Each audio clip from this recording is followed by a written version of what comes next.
what I do too. I have served 3 terms now in the North Carolina House, and I am very proud of the fact that I was elected by my peers as the chief Democratic whip in the House. Well, what does that mean, Deb? What is that all about?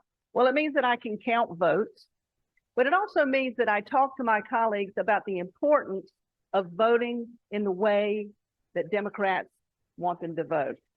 I remind them that it's not important that somebody bribes them and puts their name on a park at home. I remind them that it's important to expand Medicaid instead.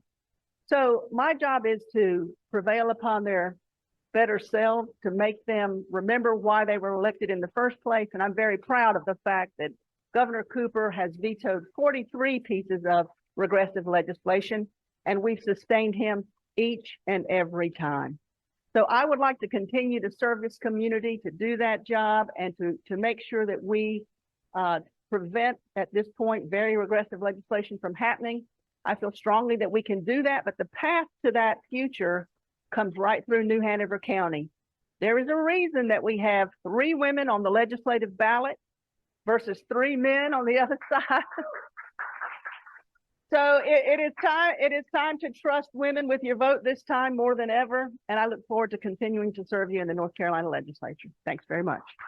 The discrimination and racism runs through every sector of business, society, and everything else. I think probably the first thing we need to tackle is criminal justice reform. We know that people of color are incarcerated at a greater rate than their white counterparts. We know that they suffer harsher sentences. So we have ignored that for far too long, and it ruins young people's lives and it stigmatizes them for the rest of their lives. So we really have to have a comprehensive effort there. We need to end cash bail because that disproportionately affects African-American males, young African-American males, because they don't have the same resources that their white counterparts do to be able to get out, to have their freedom when they are just accused and not convicted. So those 2 things alone. Another thing I know, I read a statistic today, is that people of color, there are 1 million people in North Carolina right now who are underinsured and do not have access to health care.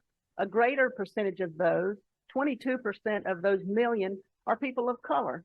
If you don't have health insurance and you get sick or your children get sick, the bills are enormous. It leads to medical bankruptcy. It just devastates families and makes it impossible to build generational wealth. So there's so much work to be done on this front.